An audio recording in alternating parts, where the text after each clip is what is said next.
Good evening, ladies and gentlemen, and welcome to a very special meeting of the Rockland School Committee, our meeting of Monday, June 14th. First on this evening's agenda is the acceptance of the meeting minutes of May 24th, 2021. We'll be entertaining a motion. A motion and a second. We have a motion by Mrs. Maroney and a second by Mrs. Davidson. All those in favor? Aye. That is a vote. Thank you. Next, we'll be looking for an approval and a motion for approving the minutes of May 24th, 2021's executive session meeting. A motion and a second. A motion by Mrs. Maroney and a second by Mrs. Davidson. All those in favor? Aye. That is a vote. Thank you. Tonight we have a couple of very special items under our third item under audience. Tonight we are very blessed to have a lot of wonderful folks here with us in our auditorium, which is great, first of all, just to see everybody here all together. But most of all, the actual specific group, a lot of really special people for a really very special reason to honor one of Rockland's own, Krista Doherty. And I would like to invite Marissa Baldessari and Janet Tate up to talk a little bit about why we're here tonight.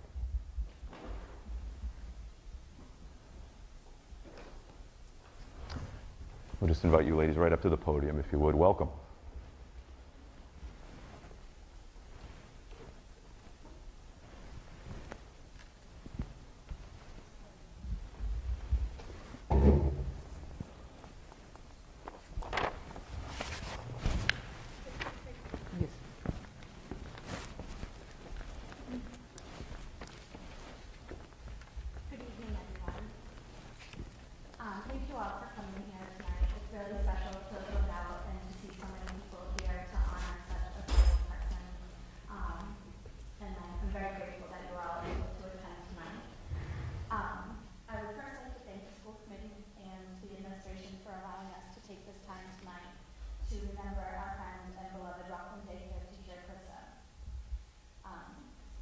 Seeing so many people here tonight shows what a wonderful person that she was and how meaningful she was to our program.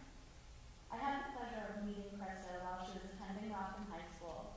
She was interested in doing her work study program with us and came highly recommended by her advisor, Kathy Pauling. I can remember the first day that she came into my office to complete her paperwork, and I asked her what her goals were for the future. Krista was absolutely dreaming of a career where she would make a difference in the lives of children. She was so excited to begin her work at the daycare with us. Krista had a very quiet and gentle way about her. As I observed Krista working in the classrooms, it always intrigued me to see that she was sitting with the kids that needed just a little more attention, a little more one-on-one time, or just a little more emotional support. This truly impressed me because as a high school student, she showed a maturity level and knowledge that can only come from the heart and a true passion and love for children. I believe wholeheartedly that Krista was meant to be working with us and to teach us all some type of lesson while she was here. For me, that lesson that I learned was definitely that being small and quiet has nothing to do with how big your heart is and how strong you are. Krista literally fought the toughest battle. The battle for her health, and the battle for her life. She was brave, courageous, and optimistic. She never gave up hope. Her texts to me were always so positive, even when I knew she was struggling. Krista always tried to struggle me, to comfort me, while I knew she was struggling, and I knew she was not doing well. Krista inspired me personally to do better each day and to fight harder for what I believe in. Never give up on what you know is right. Krista may have lost her battle with cancer, but she is now an angel at peace, and I do think of her often and smile. Anyone who had the pleasure of meeting her and remembering her can think of her as a true fighter. I know she is watching over all of us tonight. During COVID, things were definitely not normal. We could not grieve or mourn in the traditional sense, nor could we all be together to celebrate in Krista's life. That is what makes tonight so meaningful to me. Tonight I am pleased to announce the Krista Doherty Scholarship Fund, which will be dedicated each year to a Rockland High School senior that is matriculating into the early education field. Checks and donations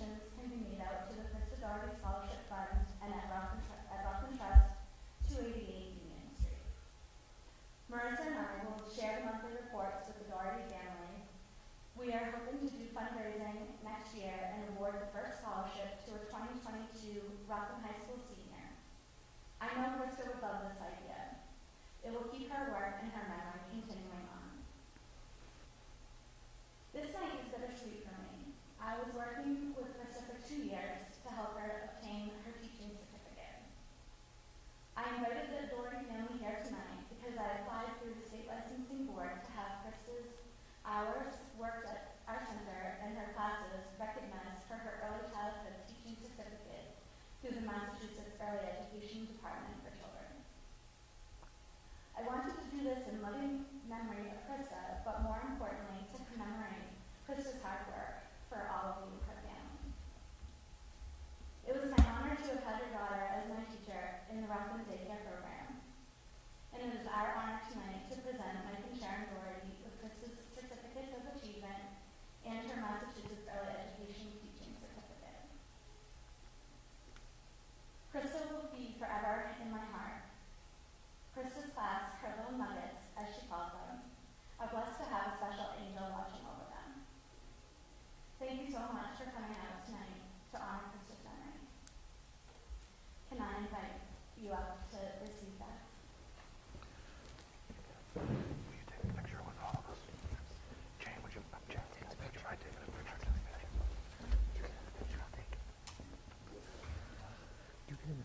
Yeah, why don't we come on right over here in the middle, where we can get a picture too.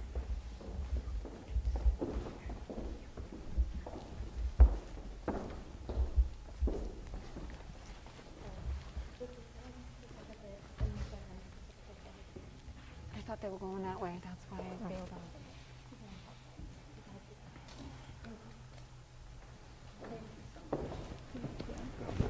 Thank you. Oops, sorry. Sorry. Thank you so much. May we take a picture together? Would that be all right?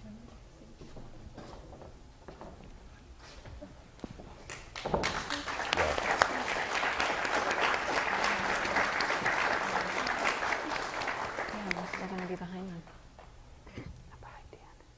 There you go. Yeah.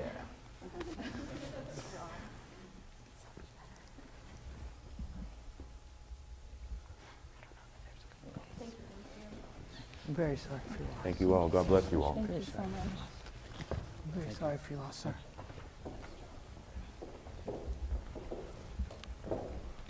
Yeah, one more.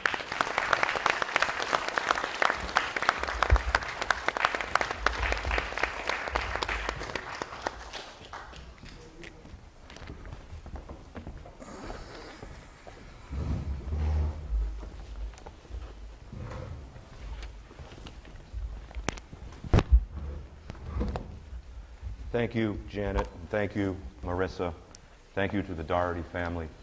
I think tonight shows a few things. What an absolutely special person Krista Doherty was, but also how special her family is, and also how special the Rockland daycare and Rockland community are. The fact that the Rockland daycare would come together to recognize a really special person that's a really special part of their lives this evening leaves my heart full, and I'm pretty sure everybody who is in this room leaves their heart full, and anybody watching at home. God bless you all. Thank you for being here with us tonight, and thank you for sharing your daughter with us and with her little nuggets and the community here in Rockland. I'm sure that my colleagues on the committee may have some comments. I wouldn't want to deny them of that. So we'll start right down from the left there. Mrs. Hennessy. I just wanted to say I didn't know Krista, but I wish I did. And I thank you all for being here, and I encourage everyone to donate to that scholarship fund. I know our community will come together and help a 2022 graduate pursue their dreams like Krista was able to. Thank you. I also didn't have the honor of knowing your daughter, but what a beautiful legacy that she has shared with our community, and I'm sure that she will continue to live on through the students that this beautiful tribute will benefit. And thank you for sharing her with us.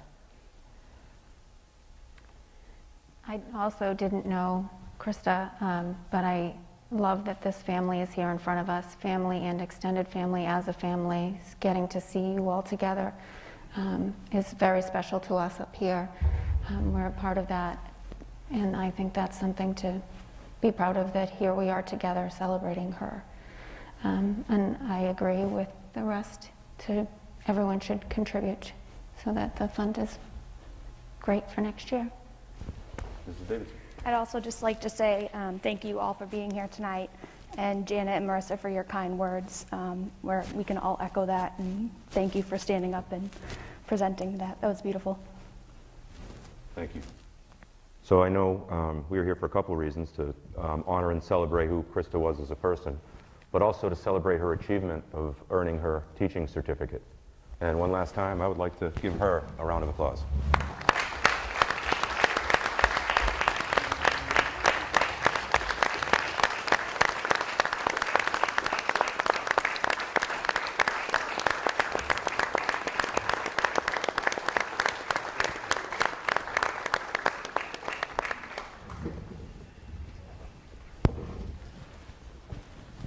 I want to once again thank all of you for being here tonight. This has been made tonight a very special night for all of us. Maybe Janet or Marissa, if down the road, if you guys could communicate with us the way that our community can reach out and to be able to generously donate to this, because I know, speaking for myself, and I'm sure the rest of the school committee would love to be able to share that and to be able to encourage people to donate and really spread the word on that. So share that with us and keep us updated, and we'll look forward to supporting that. Thank you again, everybody. Although I know that the content of tonight's meeting is very exciting, and you're welcome to stay to enjoy it. None of us will be offended if you decide you'd like to leave after this portion of the agenda too. But thanks again, everybody. And on behalf of all of us, Sharon and Mike, Mikey, Justin, Krista's grandparents, Linda Corrigan, Joan, and Richard Doherty, our hearts and our prayers are with you, and thanks again for sharing your daughter with us. God bless you. Thank you. Next on tonight's agenda, we're going to be moving to table this item, just because I don't believe Mr. Mills is with us. Has anybody seen him? No. Okay. So we'll just reschedule that for next time around. So we'll be entertaining a motion to table that until our next meeting. Motion. Second. We have a motion from Mrs. Maroney and a second from Mrs. Davidson. All those in favor? Thank you very much. Next on tonight's agenda, item 4 is our superintendent's report. Dr. Cron. Thank you. I'd like to begin by reporting that Rockland was mentioned in a Patriot Ledger article over the weekend about disproportionate minority suspension rates in South Shore high schools. The article cited a report from the Department of Education that flagged Rockland High for a high rate of suspensions for its multi-race, non-Hispanic student group. The report used data from the 2018-19 school year and showed that we suspended 7 out of our 27 multi-race, non-Hispanic students enrolled at RHS during the 2018-19 school year. As a result, Dr. Harrison has completed an action plan and filed it with the Department of Education. I've invited Dr. Harrison to be with us tonight to talk a little bit about the report and just give us some insights into the process. Thank you, Dr. Harrison. Good evening. Just to get started, we joined the Rethinking Discipline Professional Learning Network from the Department of Ed. This is an organization or branch of the DESE that started in 2016, so schools participate every year. We were scheduled to participate prior to COVID, so we've been working with the DESE pretty much for now a year and a half. We first were notified when we review data every year. We submit the data to the DESE, and they said 7 out of 27. Percentage-wise, ended up being 25.9%, which is greater than 2 standard deviations from the threshold that you're supposed to meet. So our school average was 8.4%. So because it's more than twice 25%, that's why we were flagged as a school that should create an action plan. When looking at the situations of the 7 students for that year, their situations involved fights, controlled substances, sexual harassment for a teacher, and then the other 2 incidents involved where we tried alternative methods to discipline, such as Saturday school, and I think the dean and assistant principal tried, I think, 2 or 3 times, and they didn't show up, so suspension was the last resort. Needless to say, we're always trying to improve our practices. So when developing an action plan,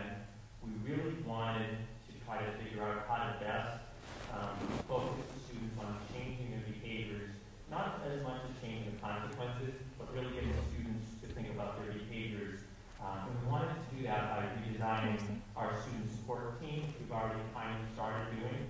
We wanted to look at the child more holistically, not so much just driven by the academics, but also the attendance and the conduct, really to provide ways to support the whole student.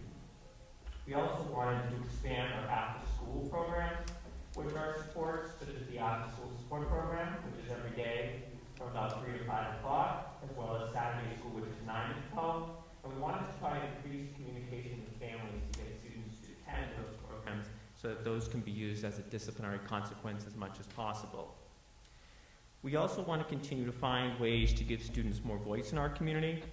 3 years ago, we started the Daring Discussions program, and this year we invited the Daring Discussions students, who are student mentors, to participate on our Equity and Inclusion Subcommittee. So we want to continue next year. We've already started the process this year of relooking at our student handbook and having the students be a part of that. We've also done a lot of work. This isn't related as much to discipline, but it's more about creating a school culture where every kid feels welcomed. It's diversifying our curriculum. The English department brought in Dr. Allison Ferrante this year, supported by the Central Office Administration. She's a professor at Bridgewater State University, and she taught our teachers a course, Teaching Cultural and Racial Justice. And part of the workshop focused on multi-ethnic American literature for the high school classroom, as well as rereading the classics from a multicultural perspective. So the department ended up incorporating new literature, The Kite Runner, Long Way Down, Like a Love Story, and The Hate You Give. And we found this year the kids were more engaged in the literature than we've seen them in years, so that was great to see.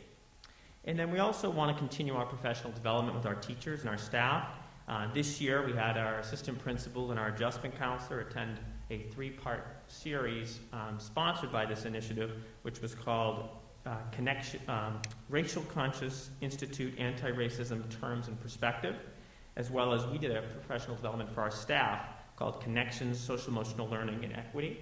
And we also did a relationship mapping exercise where our staff looked at all 600 students, and we tried to figure out all the students we were connected or not connected with, and we had the adjustment counselor follow up with anybody who there wasn't a connection with. And then this summer, I'm taking a course on restorative justice. Lastly, one of the key ways is celebrating our diversity. We added murals this year to celebrate African American History Month, Pride Month, Women's History Month, Autism Awareness Month, and we have plans to expand these murals next year. They're right along the cafeteria. We've also celebrated throughout the year with morning announcements with quotations honoring key contributors to making our society more equitable and inclusive. So that's my update. Thank you very much. Thank you, Dr. Harrison. Comments from the committee? Questions from the committee? No. Okay, thank you. Just a quick comment. I know this past year across our country, social justice has been something that's been very at the forefront of our minds and the news and life around us. And I've seen many specific examples of Dr. Harrison and Dr. Cron in the district taking proactive roles to take an inward look at ourselves, even though I think that we're doing a really good job at working towards being a just and safe place for all. I think we've really took a really good hard look given everything that's going on in the world around us this year, and I was really pleased to see that. But as always, we all know that we can all be better, and I'm really glad to see that the inward looking is continuing so that each and every single student can feel valued and equal here in our hallways. Thank you very much, Dr. Harrison. Thank you. Thank you, Dr. Harrison. So to continue with the superintendent's report, just a general district level update on diversity, equity, and inclusion work.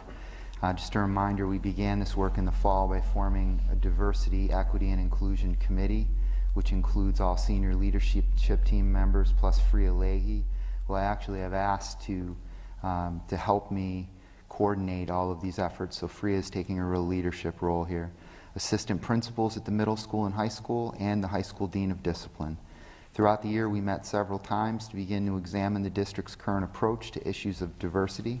We began by taking inventory of what we're currently doing in each building by forming building-level diversity committees. This work is then shared with the larger committee. one of the first activities of the Diversity Committee was to do a group read of the book, So You Want to Talk About Race. Next, we began to examine our curriculum through the lens of diversity. As a result, as Dr. Harrison mentioned, we've made some changes at the high school level, and we've also made some additions at the elementary ELA level. We've added a diversity reading library to all 3 of our elementary schools for teachers to use as resources. We will continue that work. On the building level, high school administrators have participated in workshops sponsored by DESE, including the Racial Conscious Institute, Anti-Racism Terms and Perspectives, another called Connection, Social Emotional Learning and Equity, and Assessing School-Wide Priorities Surrounding Equity and Inclusion. As mentioned earlier by Dr. Harrison, Rockland High School has a group called Daring Discussions. This is a diverse group of students who work together to encourage students and staff members to have difficult conversations. While this visioning work continues, the committee has made a recommendation to add a 5th core value to the district, one that focuses on diversity, equity, and inclusion specifically. Although we currently have a core value entitled Collaboration, where we strive to achieve a safe, inclusive, and unified learning environment, no one core value speaks directly to these important issues. So by making this a district core value, all district initiatives will be forced to be examined through this lens. Our plans for next year include rolling out our new ELL Newcomers program. It's a grant written by Dr. Maniglia, and it will be implemented at the middle school and high school. This will give our ELL students a homeroom, a home base, and additional supports throughout the year, but especially our newcomer students who do not speak any English. So we're very excited about starting that. We're excited to begin strategic planning in the fall and to add that 5th core value. Continuing the work, we want to continue the work of examining our curriculum policy and community engagement, and we want to increase family and community input on our efforts to make the Rockland Public Schools an inclusive and welcoming environment for all students. So an incident like having an article in the newspaper gives us an opportunity. To take a look at what we're doing, to take a look at the specific data that brought us into this situation, the 7 students who we were talking about, but it also gives us a chance to ask difficult questions and have difficult conversations and move this work forward. So I want to thank the Patriot Ledger for publishing that article, and I look forward to continuing this important work in the fall. On to my next item. The grade 4 students visited the middle school last week, and I had the pleasure of participating in their grade 4 step-up activities. Each school brought their grade 4 students by bus to the middle school, where they were greeted by a dozen or so cheering middle school students. They were then welcomed by Cheryl Shipper before touring the middle school. The tone was positive, upbeat, and exciting. And the high school will welcome the 8th graders to the high school on August 25th at 6:30 p.m. I want to encourage everyone in town to visit and take notice of a public service announcement billboard that's located at the Hanover Mall. It's overlooking Route 3. This billboard was designed by the Rockland High School Advanced Art students as part of an initiative by the Brockton Area Prevention Center and Rockland Cares. So we're very proud of our artists, and if you're in the area, you happen to be driving down Route 3, take notice of that billboard. I would like to congratulate all of our Rockland preschoolers who graduated today. The cute police showed up. It was unbelievable. They were all in little caps and gowns, and it was a very exciting little ceremony. And finally, my last thing is I would like to once again, one final time, congratulate the class of 2021. Graduation and senior events were outstanding. I have to say it was the best graduation I have ever attended. So I want to thank Dr. Harrison and his staff for their tireless efforts to make the seniors' experience as rich and fun and memorable as possible. I think you did an outstanding job, and again, graduation was perfect. Thank you. That's all I have. Thank you, Dr. Cron. Questions from the committee? Comments from the committee? I have 2 questions. One is, when you talk about the district-wide diversity committee, Yes. how diverse is the representation on that committee? It's diverse in that it's just got the senior leadership team. So we haven't gotten to including community members yet. So it's not diverse at all. I mean, there's females and males, that's it. But we are the senior leadership team.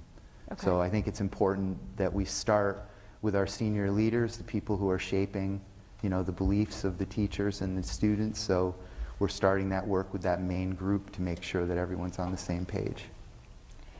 And I appreciate that, but I really would encourage your team to consider very early seeking out voices of diverse people to help mold and shape the actions that team is going to put forth. I understand getting your feet on the ground and all of that, but I think sometimes what we think is important or what we think is an issue is not necessarily what the people who we're impacting believe. And so I would just encourage the team to very early, even if those people aren't the primary drivers of the committee, listening to their voice is very important. And then my second question was, what is our high school graduation rate? That's a great question. Dr. Harrison, do you happen to know off the top of your head? I could throw out a number, but I think it would be dated. Between 92 and 95%. That's excellent. I'm not surprised. I just think we should publicize that and we should be proud of that. I think we have lots of opportunities to do better, but that's something we should really take pride in. Excellent, thank you. Any other questions, comments from the committee? I just want to quickly comment again and reiterate about graduation and senior events. I agree, I've been to quite a few of these graduations, and this one, I think for a lot of reasons, felt really special and amazing. Just the ability for us to gather in that beautiful stadium, which the park department had looking like $1 million as usual. To see everybody without a mask on out there supporting their kids was pretty awesome. The class of 2021, I'll tell you what, is one impressive group from where their school, what schools they're going to, their achievements they've already had, the career paths they've chosen. As a school committee member, it's really great to be able to sit and hear all that. You don't get to necessarily hear the student individual stories over the course of the year, and for me, being able to experience that and see all these, what these all amazing young people are doing was really cool. The ceremony hasn't changed much, if at all, over the last several decades. But I think that's sort of what makes it special. I mean, it's the same ceremony that Rockland kids have been doing, ties them to their grandparents, their great-grandparents, and their great-grandchildren someday, hopefully. It's really just an amazing event, and this year was just a little bit extra special. So thank you, Dr. Harrison. Thank you to the band. The band sounded awesome that night. And just thanks to everybody. It was really a great experience, I think, for everybody. I did have one thing, I'm sorry. Mrs. Maroney, please go ahead. Sorry. I wanted to add, now that you're saying where they're going, I think sitting there, as you have been to a few now, just the diversity of where they're going. Some of them are going to trade, some of them are going to Harvard. They're going all different places and being all different things. Animated character, things like that. Just sitting there listening to where they're going. They're not all going the same way. They're choosing their own path, and I think that was exciting to hear. I also thought it was impressive for this town. I am a Bulldog, and I believe in this town. $157,000, am I right, went out in scholarships this year to the senior class from Rockland and Rockland residents. I think that is impressive in itself. For a little town, we have a big heart, and I just wanted to add that. Thank you. Thank you. All right, without anything else, we'll move on to monthly reports for the month of May.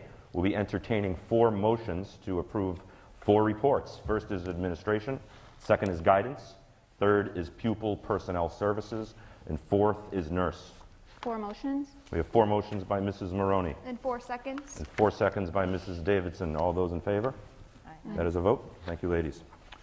Next up, we have our school newsletters for the month of June, which are always equally colorful and informative. My favorite part of these ones was the very small young man who dressed up and looked a whole lot like a miniature Harry Potter. I love that. Oh, so great. So great. But great job. I encourage parents, families to make sure you keep up on these.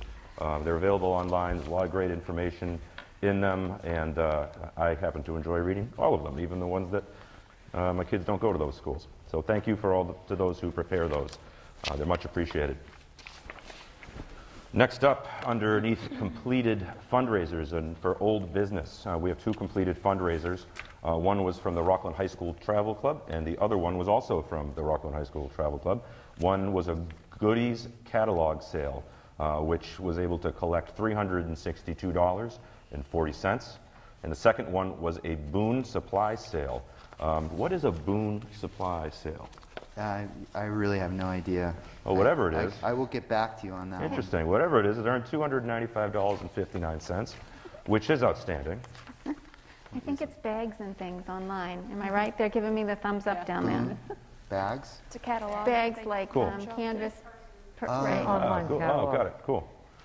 Good thing my wife didn't know about that. You would have earned a lot more. Thanks to everybody for doing the work for raising these much-needed funds.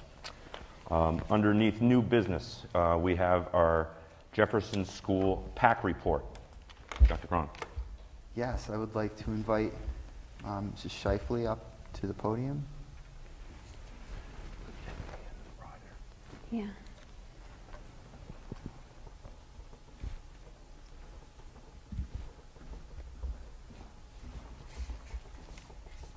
Good evening. Good evening. I'm speaking on behalf of Nicole O'Brien, my PAC president, who was unable to be here today. We had it for a year with COVID. We had a great year.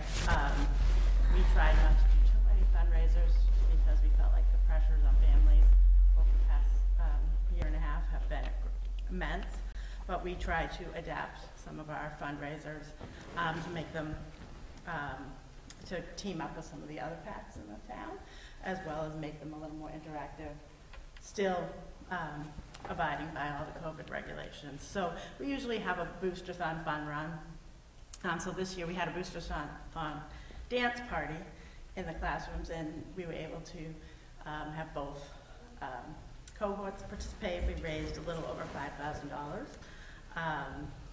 We also raised money through our textile bin at the Jefferson School. So if anyone ever has extra clothes, curtains, anything that they don't have to be in good shape, put them right in that textile bin. It supports Jefferson School. And I think the biggest thing we loved is having the town-wide fundraising through the PACs. Rustic Marlin, Cece's Pizza, Five Below. We did fundraisers through all that with all of middle school and elementary PACs, and I think that was a great thing to do.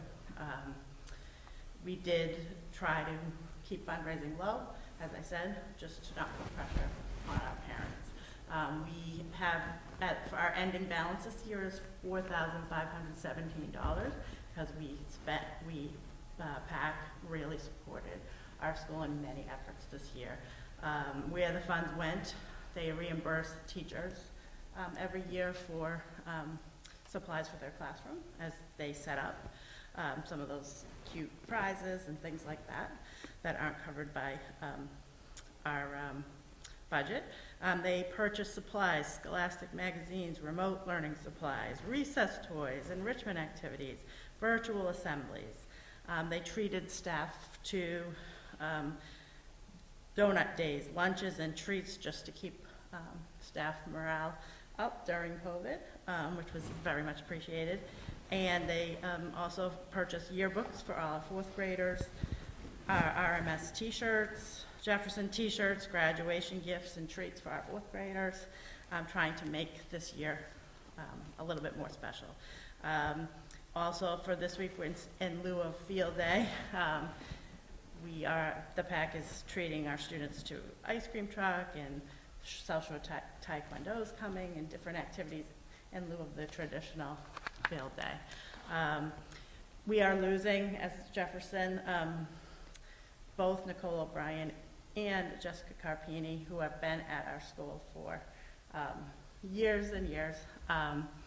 Their students are graduating to the middle schools, so we will miss them. And so Nicole did want to say I just wanted to read a note from Nicole Bryan. She has enjoyed being part of the PAC for the past 7 years.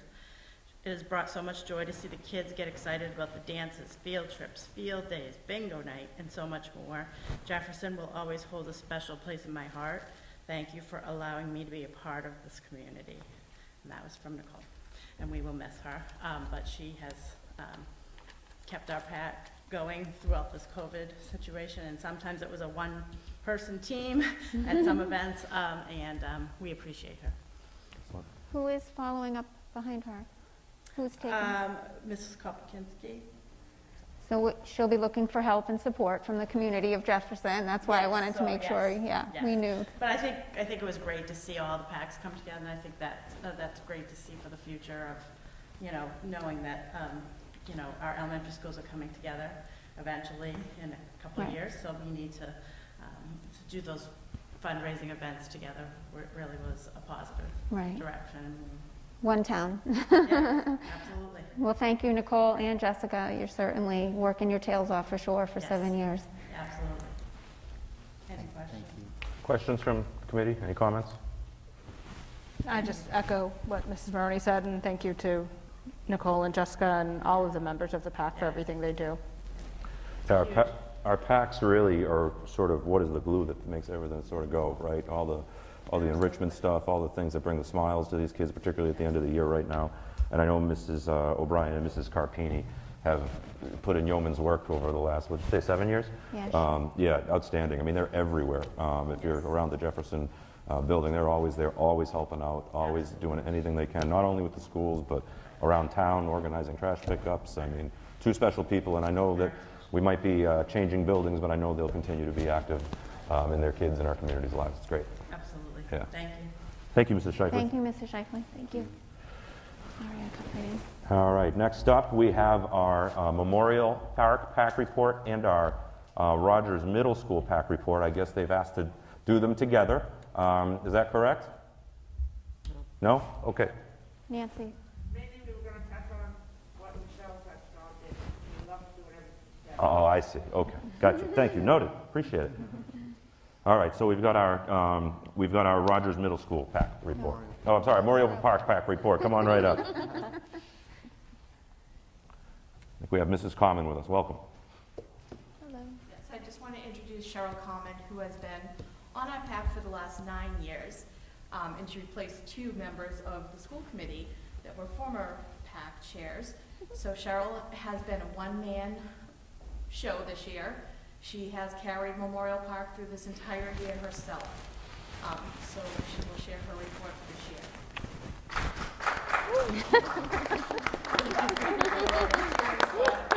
It's all right. I can join them. So my name is Cheryl Common, and as Mrs. Sheehan said, I've been doing the PAC for 9 years, and this last year was my year doing it all by myself. And as of Jefferson, the same way, we didn't get to fundraise a lot. What we did, we were grateful for what we got, you know, regarding what was going on in the world. So I'll touch on this briefly. The 4 PACs did a couple fundraisers together. So our first one that we did was the West Marlin Town Science, where the Rockland Science. So a total that we got out of that was $3,600. Each PAC got $900 out of it. So I think it was more of the town thing that made that more fun to do than worth like how much money you're going to get from it. Another fundraiser we all did together was a pizza night at CC's Pizza, where we each we made $400 total, and we each divided that up and got $100 each. And then on my own, I did a Marshfield Holiday Lights, where people bought tickets to go see the holiday lights, and we received a portion of that back. Name That Circle fundraiser, where we collect donations and give the street sign down at the circle named for a student who wins it. And then our biggest fundraiser that we were able to do, thanks to Mrs. Sheehan, who found this for me, was a Read-A-Thon. So it's kind of like the fun run, but you're reading instead of running. And the kids got pledges to read a certain amount of pages, a certain amount of minutes, and through that whole thing, we raised $5,900. So I was able to make that last throughout the rest of the year for us. And I was able to go a little, with all that money that we had, I was able to go a little bit above what we usually do, because we usually do have some fundraising limitations. So for Teacher Appreciation this week, I was able to do lunch from Jersey Mike's, Lolly Jolly waffles for the teachers. We did plants from Rockland Garden Center. So we were able to spend, I wanted to spend a little bit more money than usual, because after this past year, you really learn to appreciate a teacher a whole lot more than I think you did before. There was something else going on. So, Amen. yeah. And we also, for 4th grade graduation, we bought all the yearbooks, 2 sets of t-shirts, a Memorial Park t-shirt, a Rogers Middle School t-shirt. We have a ceremony happening this Thursday morning. We're going to have decorations and everything like that for all the kids. We have an ice cream truck in place of field day coming on Wednesday. We have a car parade Thursday night. The kids are having a special lunch on Friday. So we were able to save enough money and keep that going for them. And then throughout the year, we did other miscellaneous donations to the school. Waters, we did a back-to-school lunch for the teachers when the school year first started. We bought little drawstring bags for the kids to put their Chromebooks in when the school year first started. And then we also gave one $500 scholarship to a Rockland High School senior who went to Memorial Park. And then the remaining money left over, I'm hoping it'll be $800, $1,000, and I'll give it to the new girls starting the pack so they can start off the year. Because it's not fun to start off the year with no money. So that was my goal, to try to get them going a little bit. Outstanding. To Cheryl's credit, she wasn't going to leave Memorial Park and say goodbye and leave me without any pack at all. She rounded up 4 new moms to be on our pack for next year. And we met the other day, and she did such a great job. They're a really great collaborative group. And one of them is here tonight because, oh, here she comes. Because our staff and our parents are so grateful for what Cheryl did this year that they have these gifts for her. That's so nice.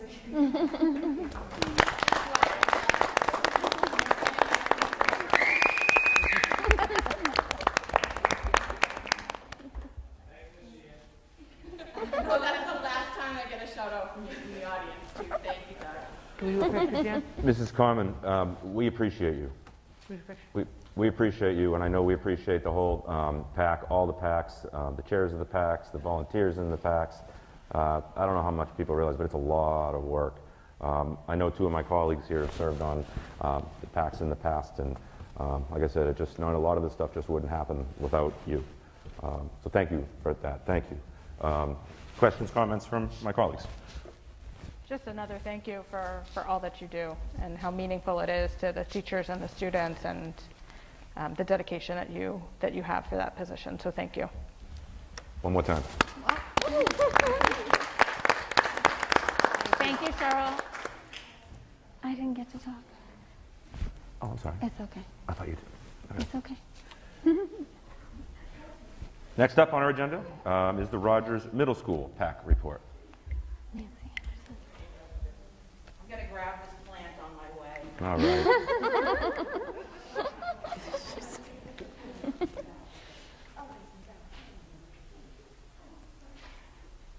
Are you trapped? Come on up, Nancy. This is like The Price is Right, coming up like this. I know. Waiting for something.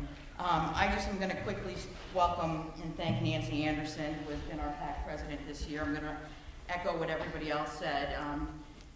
It was a tough year for our PAC, but above and beyond. And the cool thing about Nancy is she never gave up. She never stopped coming in with ideas. She collaborated with the elementaries. She was creative and inventive with what she did. She was in and day out making sure that we had ideas to do things with our kids. And as we know, it can be tough at the middle school for a PAC, but I think that she has done above and beyond what we have expected. So I just want to publicly thank her for all that hard work. So thank you, Nancy. And here's her report. Thank you. That was unexpected because I feel like we have not done enough. Like she said, it is a hard group, hard age. But It's a different thankfully beast. to the elementary schools for helping us. We did get some extra stuff done. We did do a 5 below, all 4 schools. We only made $125, so they were very nice to let the middle school keep it because we have so many more students. So thank you. We did do a couple of big things. We had a raffle calendar that did $1,895. We did the bulldog cornhole that I don't know if any of you knew, the high school made it for us. The 8th grade painted it. It was amazing. I don't know if you saw it on Facebook. I should have brought pictures, but we made $900. And we were able to, the teachers, amazing. They've gone above and beyond this year, and we wish we could have done more. We had Lolly Jolly Waffles come in. We did Teacher Appreciation Week. Little things here and there. You do what you can. Hopefully more next year. We didn't have as much money as the other schools, but we are working on somewhat of a field day for Friday. For the 8th grade, we got them some t-shirts. We have a dunk tank that Mr. Griffin was nice enough to say he would go in. So if you're available around noontime, come watch. And we have lunch for them, some other things, and hopefully it'll be a great day. And hopefully next year, we will have the Shamrock Classic back. I'll see you all out on the court, I hope. Who? So, I know I will, right? And I'd like to thank Ms. Bond for everything. You will be missed next year. And I'm sure Ms. Shepard will do a great job. And thank you for any time. Oh, thank you. Thank you. No, thank you, Mrs. Anderson. Thank you. Thank you. Great work. You're right, the middle school age is a little bit harder, I think. But, man, it sounds like you're doing some awesome work. Great job. We really appreciate it as a parent of a middle schooler. I know you were saying you were talking about teacher appreciation. As a parent of a middle schooler, man, I really appreciate those middle school teachers. Because having my son home remote was a little tough. So thank you for all of you do. Any comments from the committee? Nancy, you're not alone. Who else is with you? Stacy Dunham stepped up about a month or so ago. Okay. Nice to help me. I was down and out for a little while, so. Right. And I had Shannon Leifer, who was always there to help. Okay. And thanks to them, And too. anyone, there are many number of parents I can call if I need the help. So everybody's wonderful about stepping up. And all those lovely ladies that are leaving the elementary school are coming up to help. Oh, that was just gonna, that was where I was going. I was thinking that. You're with me in the 8th grade. We'll have 8th graders. So then you'll pass the torch, right. That's what I was thinking. All right. Well, thank you all very much. There's nothing, from sitting up here to sitting down there, you work way harder than we do. We do some work, I think it's more as the chairman than it is to sit next to him, but at PAC, you just are day in and day out, constant. So we can't thank you enough. Thank you for coming. You don't have to stay. Thanks again to our PACs. Under new business item D, we have a pretty cool item. We have a request for approval for a service learning trip for the spring of 2022. Dr. Cron. Yes, I think we have Rich Katine and Kathy Paulding who are going to come up and share the details of this proposed trip with us. Welcome.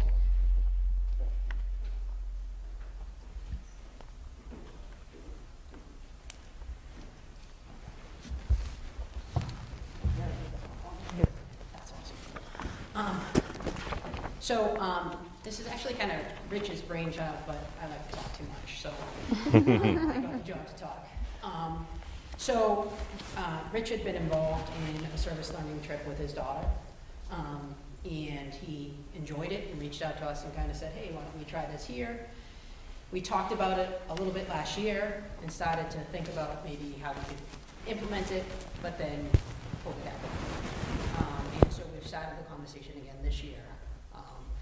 And so what the idea is that we would take 3 buses with 3 chaperones, about 18 kids, take them down to Appalachia in the United States, drive down, and do service learning projects with an organization called the Appalachia Service Project, which will find the projects for us. It's the organization that Mr. Katine worked with when he was down there and kind of developed a relationship with.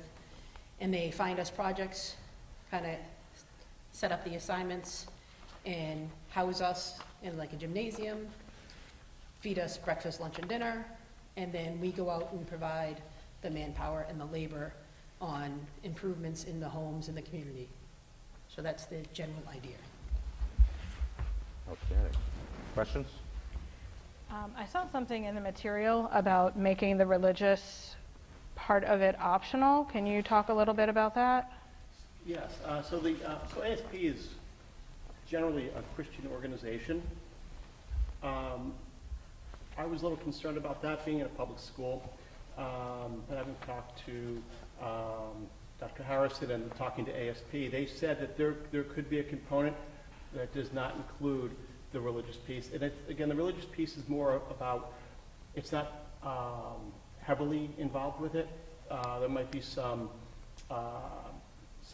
things in the evening that where you sort of talk about God and religious things, but those things could definitely be excluded if we plan it far enough ahead of that.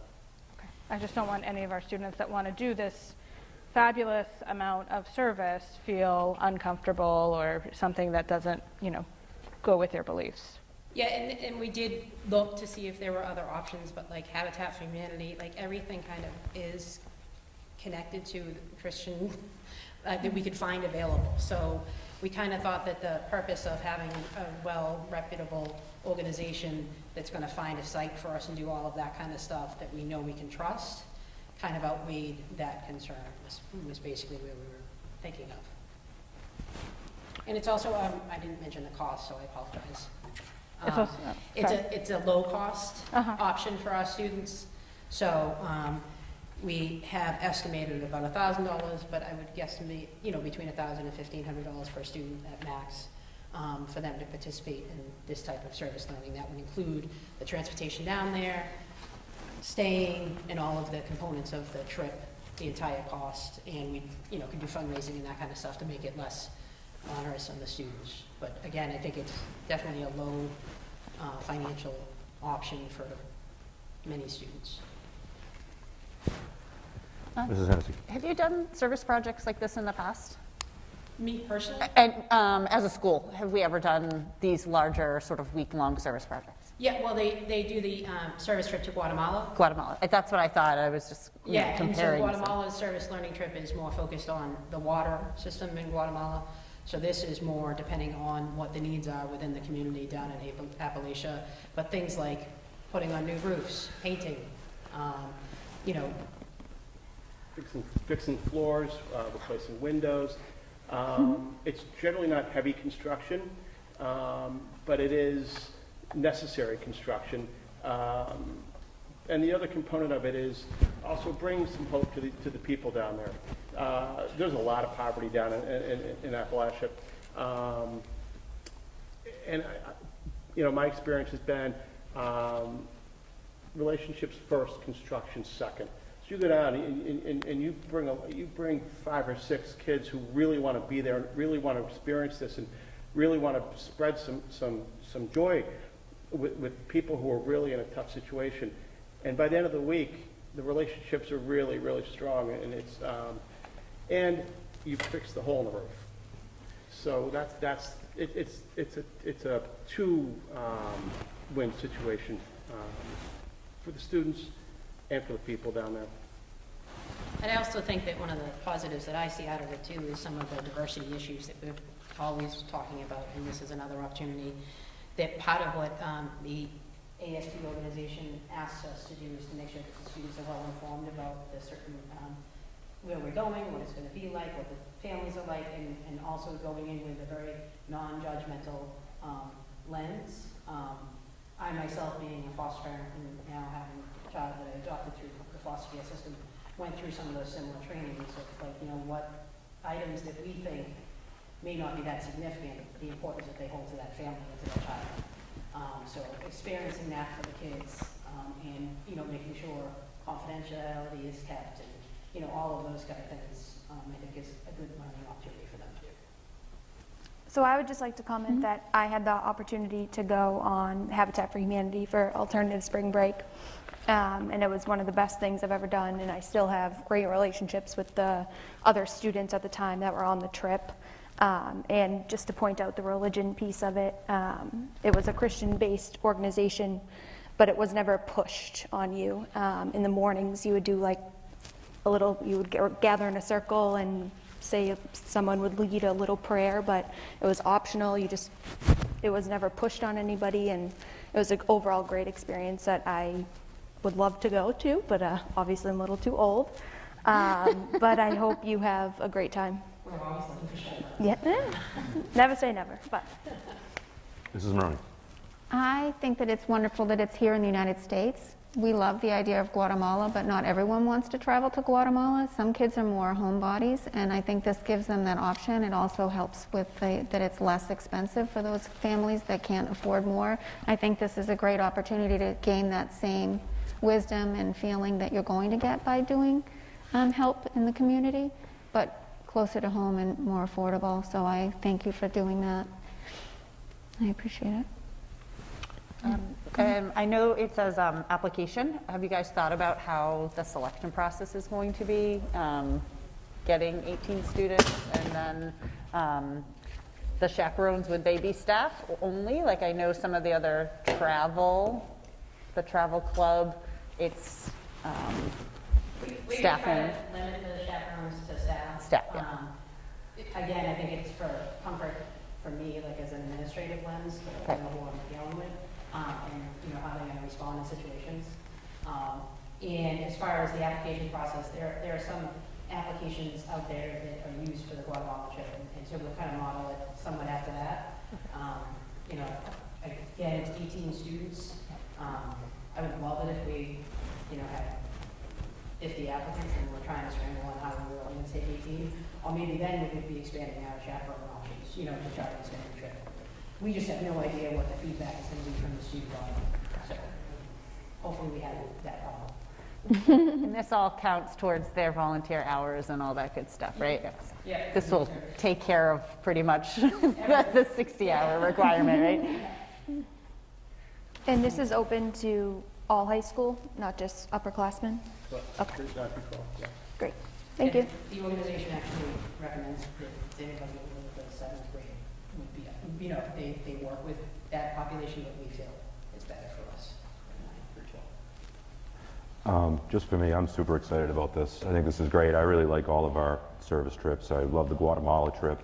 I really like this one. Mrs. Maroney mentioned that she likes that it's in the United States, and I agree for a multitude of reasons. I mean, we are aware and we see often about poverty and folks that are in need abroad, but I think it's important to realize that that exists here in the United States, it exists here in Massachusetts, and it exists here in Rockland. And I'm really glad that our Rockland children are going to have the opportunity to go learn. I mean, I think this is a really great learning opportunity, not only to learn about humanity and people, but also to learn practical applications. Like you said, fixing a roof. I have no idea how to fix a roof. I would learn, that's a great opportunity for a student to learn that, or to learn maybe a little bit about the beginnings of a trade. But most of all, learning how to be the very best humans that we can be. And I know that is also something alongside academics that we teach heavily here in Rockland Public Schools. So I am really excited about this. I do share the concern that Dr. Small brings up. I want to make sure that all students, like we talk about tonight, feel included and do not feel uncomfortable in any way. And I don't necessarily have any problem that it is a Christian organization or a Christian-based trip or effort, but I do want to make sure that students of different faiths and maybe of no faiths would not feel pressured or feel left out or strange or different if they did not take part in any of the religious options parts. And I know and I'm confident that they wouldn't be, but just to sort of also share that. But I'm very excited about this. I'm excited that this potentially could have this opportunity for our Rockland High School kids, and I'm looking forward to hearing a motion for its approval. Motion? We have a motion by Mrs. Maroney. And a second? And a second from Mrs. Davidson. All those in favor? That is a vote. Thank you very much. All right. Thank you. Thank you. Okay. Next up on tonight's agenda, under new business, item E, is the superintendent's evaluation. As members of the school committee, we have a handful of very important jobs. In my opinion, this is one that would be right up at the top. I want to thank my colleagues on the school committee for taking the time to fill these evaluations out. And when I say time, I say it in capital letters because these evaluations are not simple and they do take some time for reflection, for reading the rubrics, and for taking the time to consider the evaluation of our superintendent. So I would like to share with you the results of our evaluation. We have 4 completed evaluations that come in 2 parts. We had 1 abstention. Dr. Small has abstained from filling out the evaluation as her term on school committee has been too brief for her comfortability to evaluate this year's performance. So when we do our evaluations, there are 2 sort of different and distinctive parts. First is the superintendent's evaluation goals. This year there are 4 of them. So we evaluate as a school committee how they were met or not met. We are given, in this particular instance, 5 choices to fill out on rating Dr. Cron's performance on his professional goals.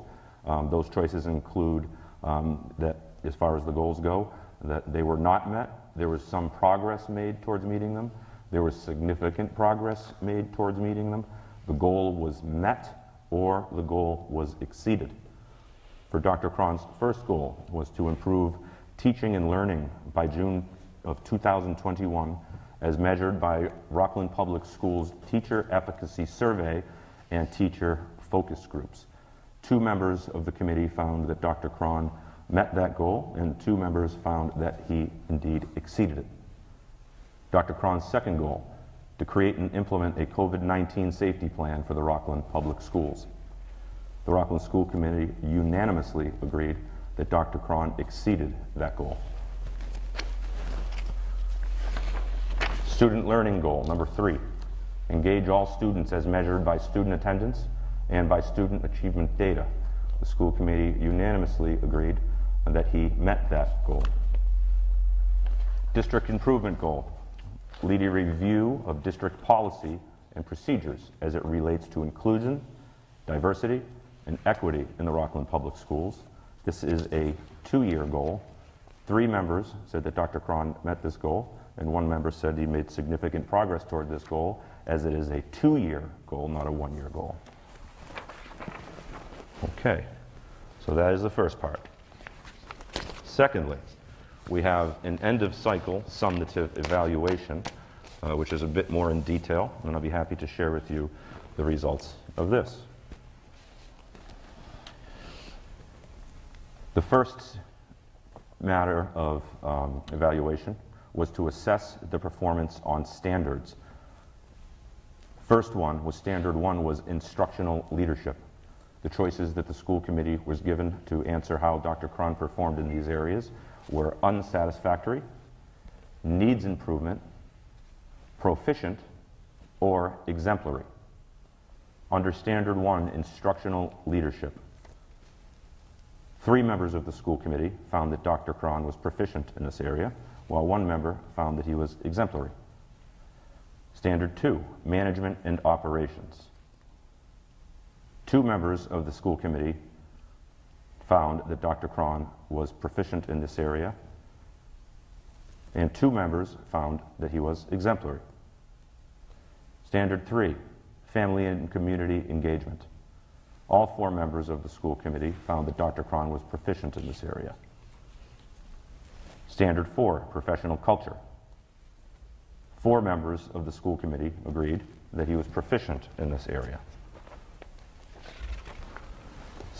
Step 3, which was to rate overall summative performance under this area, unsatisfactory, needs improvement, proficient, or exemplary. 4 members of the school committee found that Dr. Cron was proficient in this area. 1 member commented in this area, in a year where unprecedented circumstances presented exceptional and unique challenges to the operations of Rockland Public Schools, Dr. Cron was able to pivot the district towards a hybrid learning model that was safe, effective, and equitable. Under the superintendent's performance goals, all those 4 goals that we talked about a bit earlier. Improve online teaching learning by 6/21. 3 members said that he met that goal, and 1 member said that he exceeded that goal. Create and implement a COVID safety plan for Rockland Public Schools. 2 members said he exceeded that, and 1 member said he met that goal. Engage all students as measured by student attendance and student achievement data.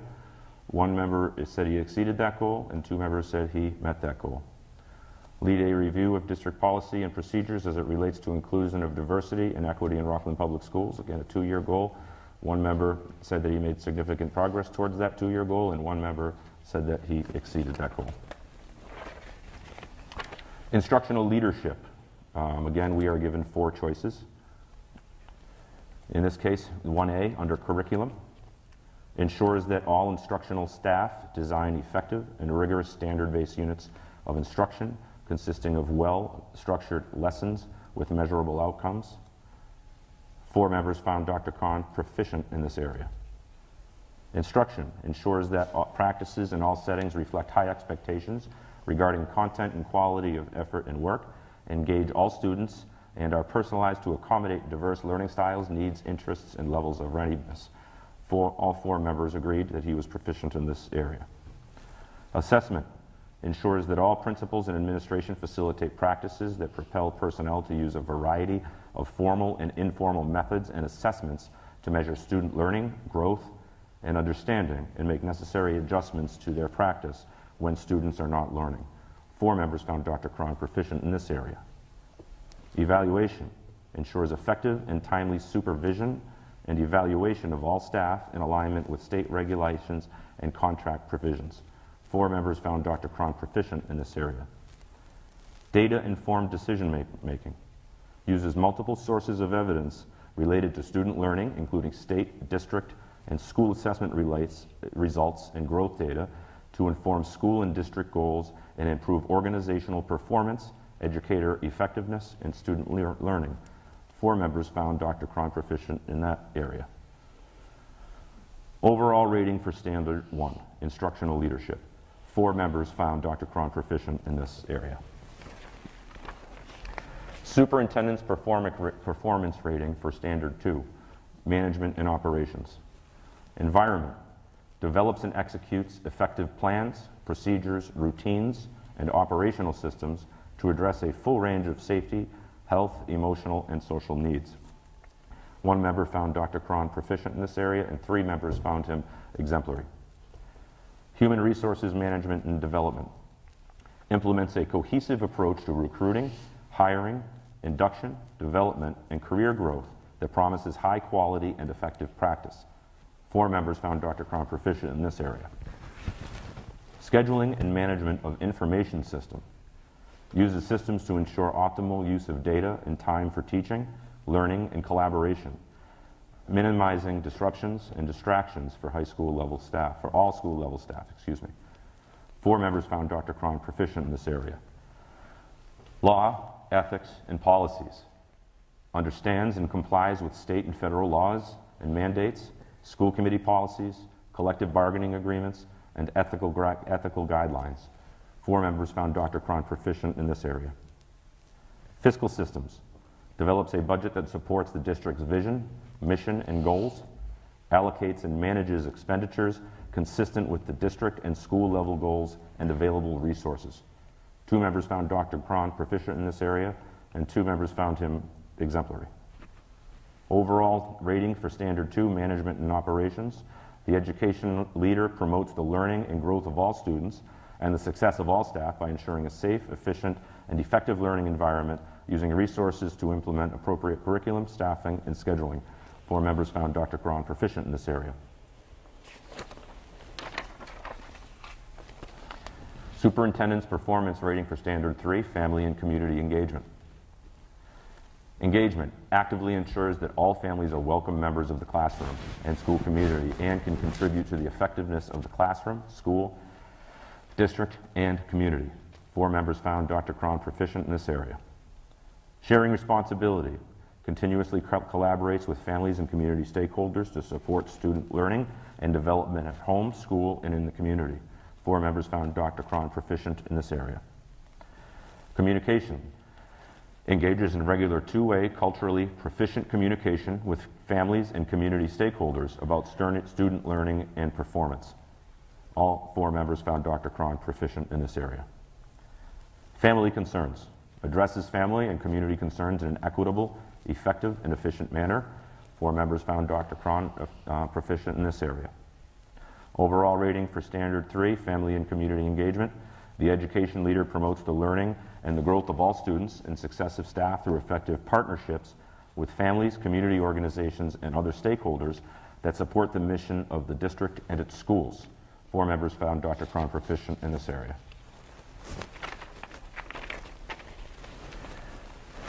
Commitment to high standards. Fosters a shared commitment to high standards of service, teaching, and learning with high expectations and achievement for all. 4 members found Dr. Cron proficient in this area. Cultural proficiency.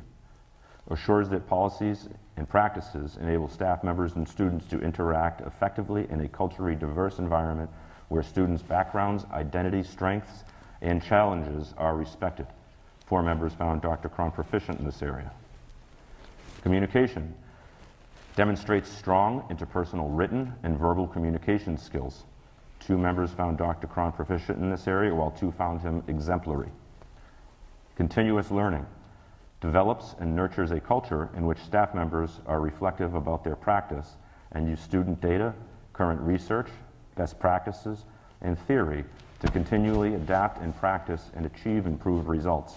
Models these behaviors in his or her own professional practice. 4 members found Dr. Cron proficient. Shared vision. Successfully and continuously engages all stakeholders in the creation of a shared educational vision in which every student is prepared to succeed in a post-secondary education and become a responsible citizen and global contributor. 4 members found Dr. Cron proficient in this category. Managing conflict. Employs strategies for responding to disagreement and dissent, constructively resolving conflict, and building consensus through a district or school community. 3 members found Dr. Cron proficient in this area, while 1 member said needs improvement. Overall rating for Standard 4, professional culture. The education leader promotes the learning and growth of all students and the success of all staff by nurturing and sustaining a district-wide culture of reflective practice, high expectations, and continuous learning for staff. 4 members found Dr. Cron proficient in this area. In conclusion, I would like to share with you a couple of other comments from the committee. Alan has led the district during a once-in-a-lifetime event. During this time, the district accomplished a 1-to-1 Chromebook ratio, slowed the spread transmission of COVID in the building, created a new hybrid curriculum, all while keeping a positive attitude. Alan also continued to communicate with the community and the district. The budget has been reworked numerous times throughout the 2021 school year. Cuts have been made, employees furloughed, and grants on hold. Early action from Dr. Cron and his team put the district in a good position and spot for 2021 and 2022. One more. Pardon me, lots of paper here.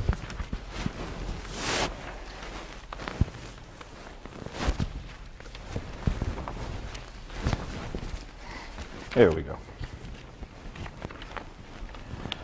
Dr. Cron exceeded my expectations when he and his team created and implemented the COVID-19 safety plan for Rockland Public Schools. Dr. Cron got right to work forming a committee of senior leadership personnel, which included the assistant superintendent, the business manager, all principals, the head nurse, the head of maintenance, the union reps, and 2 school committee members. They set up and focused on goals of what they wanted to achieve during the 2020-21 school year.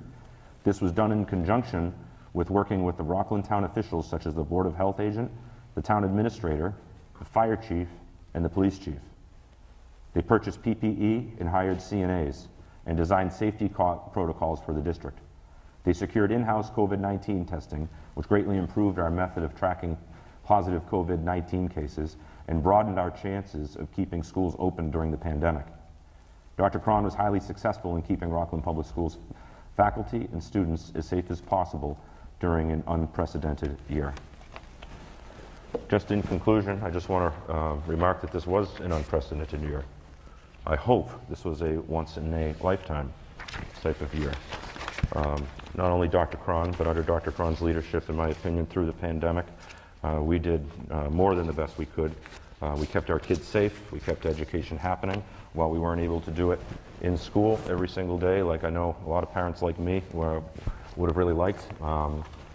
We did it the best we could, and we made a plan, and we stuck to it, and did it effectively, and I'm glad and happy to report that kept everyone safe. Again, I want to thank my colleagues on the school committee for taking their time to very thoughtfully and very diligently fill out these evaluations. It is a very important part of the work and the job that we do. So before moving on to the next agenda item, I would offer any comments or questions from my colleagues. Do you want to start? You have anything? I guess just to reiterate, I think it's been a unique year. Hopefully we don't have as many challenges. It's been wonderful working with you, Dr. Cron and Jane. My first term, and my glasses are foggy, first term on the school committee. That's it. I'll give some feedback next year. All right. Mrs. Maroney. As the chairman through the pandemic, some days we got up and we cheered each other on. Some days we got up and thought, what the heck is happening?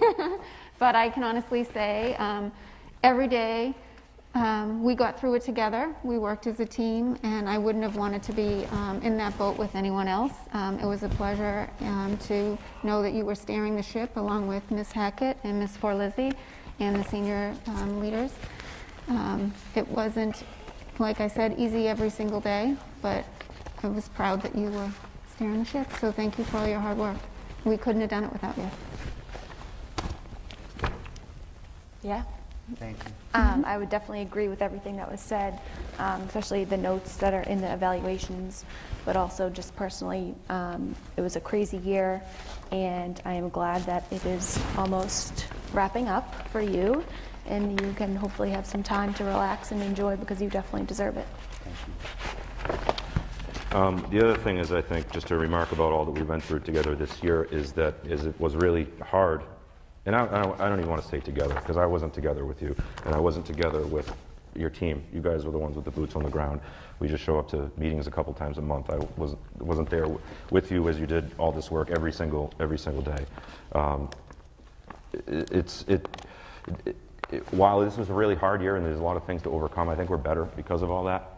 I think the things that we went through gave us the ability to work remote if necessary, gave us a good hard look at the things that we do, and coming out on the other side of a very difficult year, and I hope we are on the other side of it.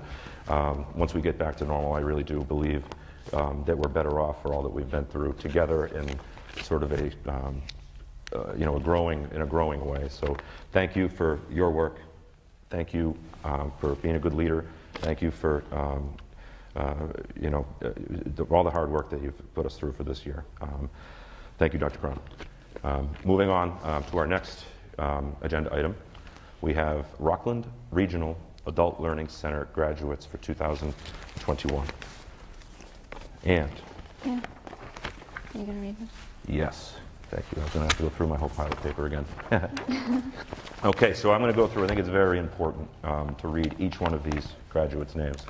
I got to know a little bit about RALC, or the Rockland Regional Adult Education. It's really a great organization. The people that take part in it are particularly impressive.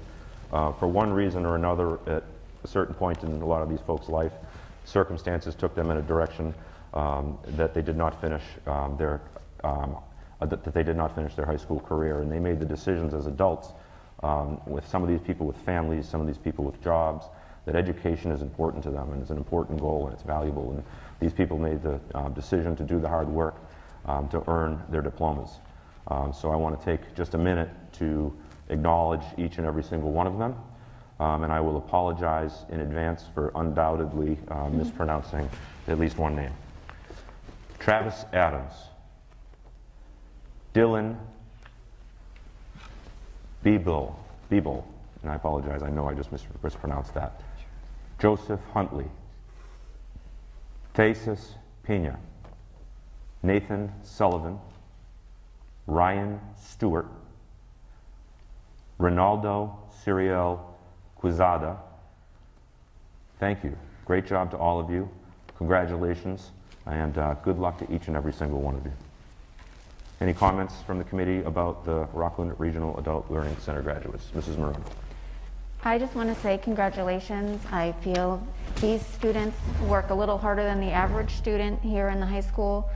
These students probably have families, probably work full-time. They just have a different life than the kids that are younger and in the high school. So way to go, you did it. You deserve your diploma, and we're proud of you here. And thanks for all your hard work. And anyone else?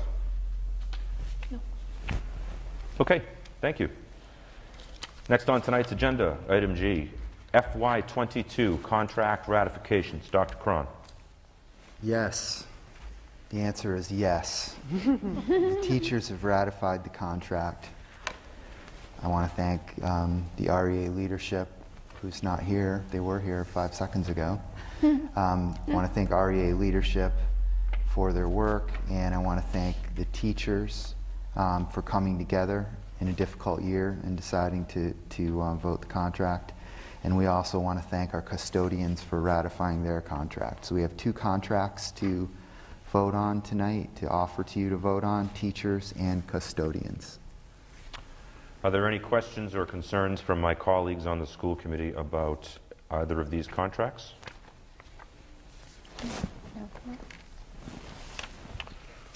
So, seeing no questions or concerns, we'll be looking for a motion to ratify the Rockland Education Association and the Rockland Public Schools teacher contract. And Motion to approve. And the, custodians. I was going to do a separate motion on that. So we have a motion to approve by, Mrs. Hennessy. And we have a second. We have a second by Mrs. Davidson. All those in favor? Thank you very much.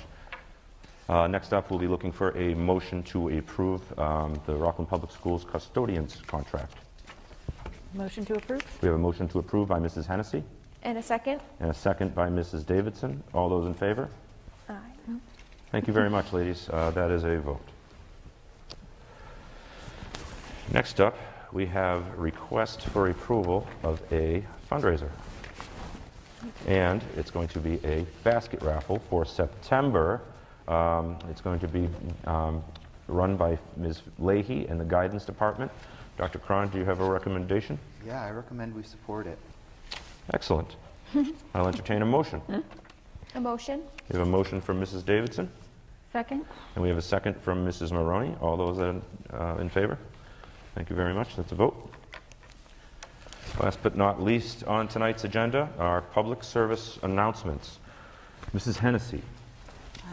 Thank you, Dan. Just wanted to say, I think, or reiterate that the Senior Week activities were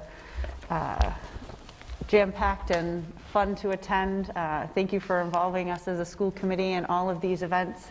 I loved being at graduation again, seeing all the families there, and the students so excited to end their high school career and continue on their next path. I did want to say to enjoy the last week of classes. Countdown is on at our house, 5 more days. Enjoy all the fun activities, and good luck to the 8th graders and 4th graders as they move on to their next school in Rockland. Also, reminder to all the families out there that there are the summer programs at the elementary school as well as the middle school. So I believe signups are still able to occur. So check out those programs as well as the Rockland Recreation Department, I guess. They have a lot of good activities at Heart Stuff. Drama camps and things like that too. So check them out. They're on Facebook. They have websites out there and everything. So hopefully everyone does enjoy their summer, and not counting down the days, but see everybody in September, I guess. Thank you. Dr. Small. I also wanted to just remark on the graduation. So that was the first time I attended the high school graduation. And it was an honor to be there and to be part of something so you could just feel the love in that class. It was so nice to be a part of that. I think it was more special to attend that than to attend my own high school graduation. So it was really beautiful, and I wish nothing but success for those students. They have come through so much, and they have so much ahead of them. Also, easy transitions for the 4th graders and the 8th graders as they move up. I will not lie, I'm a little nervous about the middle school for my household. And then also wishing everybody a happy and healthy summer as we will be on summer break before our next meeting. Mrs. Maroney. I have a few things. Mr. Biggins and I were invited to Mr. Greg Rowe's high school history class this past week. We got to sit in and hear one of the history projects from Miss Jessica Esposito. She presented to me, actually, about school lunch.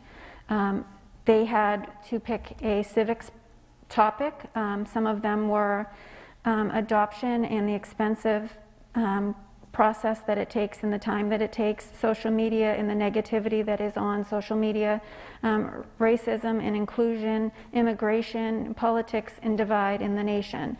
But we were invited to hear from Jessica about the school lunch.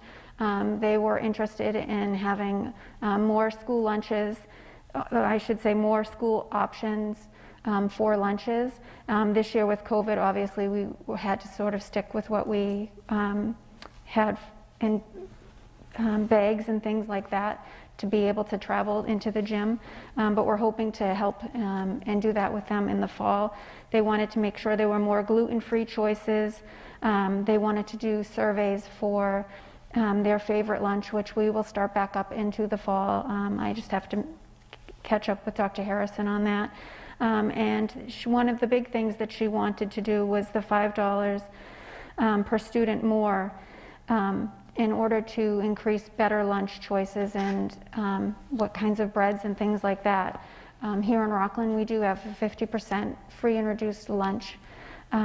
This year, everybody was free because of COVID, but in normal times, it is the 50%. So we wouldn't be able to do that. So part of the school committee member for me to be able to sit in the class was explain the budget and how the budget works and where we get the money for lunches and things like that. We do feel that Adele is doing an awesome job, and her team in the high school is as well. But I thought it was really cool to get to sit and be back in the classroom. I haven't been in the schools this year myself, so it was fun to get to see the high school kids. Tomorrow I will be sitting remotely, joining in with Mrs. Babcock's class, 4th grade remote class. There's 2 there. And they're going to actually talk to my children. My daughter will be an 8th grader next year, and my son is a freshman that obviously went through the middle school. They want to ask my kids questions on the middle school. They obviously are nervous being 100% remote. They're just worrying about homework and what it is to change classrooms and things like that. So they're going to ask my kids those questions, and I thought that would be helpful. And that's, I think, all I have. Yes, 5 days left in the Maroney household is counting down as well. That's all I have. Thank you. Mrs. Davidson. Yes, I would like to say that the school building meeting is happening in person tomorrow for the first time since COVID started. So I'm looking forward to gathering everybody together. And then I also just wanted to point out in the Memorial Park announcement, she wrote that, "I've witnessed great things this year. I've seen many students who are more independent and try things before asking the staff for support."